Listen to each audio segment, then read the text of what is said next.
Okay, so at the very dawn of the Cold War, a single secret heist completely changed the balance of world power, pretty much overnight. And this is a story you've probably never heard, but trust me, its impact is still being felt today. I'm sure you've heard of Operation Paperclip, right? That was the famous American program that brought Nazi scientists, guys like the rocket genius Wernher von Braun, over to the US after World War II. But what if I told you the Soviet Union had its own version of that? An operation that was way bigger, way more brutal, and was kept a secret for decades. This is the story of Operation Osoaviakhim. So, how big are we talking? In a single night, the Soviets targeted over 2,500 German specialists. These were the absolute top minds behind Germany's most advanced, most terrifying wartime technology.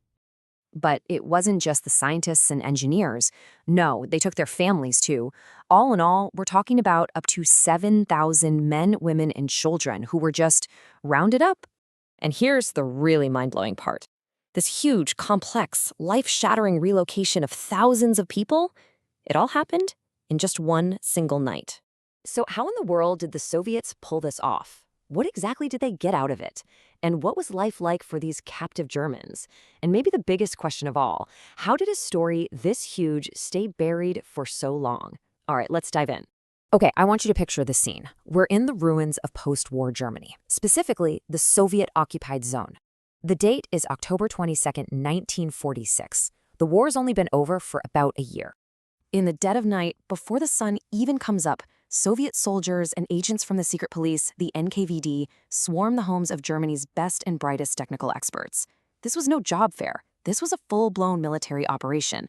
People were dragged out of bed at gunpoint, told to pack a few things, and loaded onto trains. Their destination? The Soviet Union. Now, the Soviets weren't just grabbing anybody. Oh no, they had a very specific shopping list of the world's most advanced knowledge. See, they knew they were falling behind the West, technologically, and they were desperate. So they went after the engineers from the V2 rocket program, the pioneers of jet engines, nuclear physicists, and the top experts in things like radar and chemistry. This was about so much more than just getting some smart people. This was about hijacking a technological future. So what was this whole intellectual heist really worth in the end? The value of what the Soviets called intellectual reparations, it's just staggering. $10 billion. And that's in 1940s money. This wasn't just a simple tech grab. It was a massive injection of talent that basically jump-started the Soviet military-industrial complex for the entire Cold War. Okay, so the number one prize, without a doubt, was rocketry. Now, the Americans famously got the V2's charismatic leader, Wernher von Braun. But the Soviets, they got something maybe even more valuable. All the hands-on engineers who actually knew how to put the things together and make them fly. And they didn't just take the people. This is key.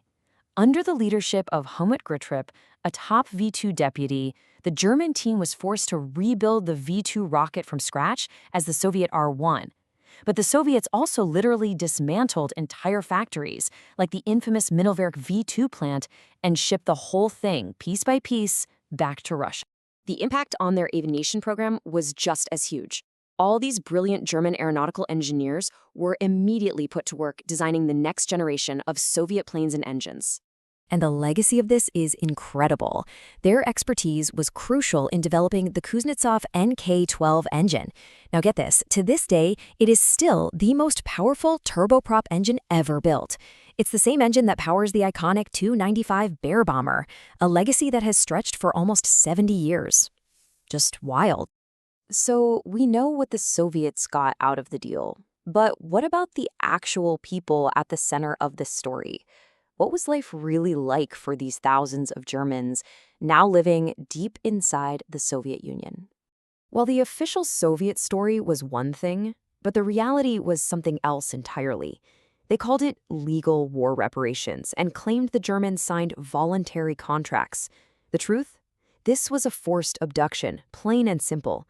Their families were taken along as leverage to make sure they cooperated, a classic hostage tactic. There was no choice. There was no freedom. Their whole experience is best described as life in a golden cage. On the one hand, yeah, they were paid really well, had better food and housing than most ordinary Soviet citizens. But they were prisoners. They were stuck in isolated communities, couldn't talk to anyone from the outside world, and were watched constantly.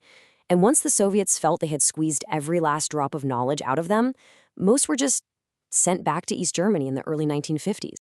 And that brings us to the final piece of this puzzle. How on earth did an operation involving 7,000 people in entire factories stay a secret for almost half a century? The answer is, it was all by design.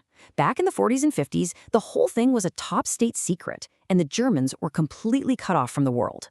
It wasn't until the 1970s that some carefully sanitized hints started to pop up in memoirs. But the full, unbelievable story? That didn't come out until the Soviet archives were finally opened up in the 1990s. And here is one final fascinating twist for you. The name we all know it by, Operation Osoaviakhim, it probably wasn't even the real name. What happened was, Western intelligence, most likely the CIA, saw these mass deportations happening and mistakenly connected them to a well-known Soviet civil defense group that had that name. The name just stuck in the West. But inside the Soviet Union, the mission was hidden behind these super dry, bureaucratic labels like Decree number 117-419. It was so secret, it didn't even have a cool code name. So let's just recap the big points here. Operation Osoaviakhim was a secret Soviet mission, way bigger and more brutal than the American Paperclip. It gave the USSR a $10 billion jumpstart in the Cold War arms race. It was a story of forced abduction, not recruitment. And amazingly, even its famous name was basically a case of mistaken identity by the West. It really leaves us with a pretty heavy question. I mean, the technology that came out of this operation absolutely shaped the 20th century, but it was all built on the lives of thousands of people who were treated as nothing more than intellectual property to be stolen. It really makes you wonder, when nations get locked in a race for power, who really ends up paying the price for progress?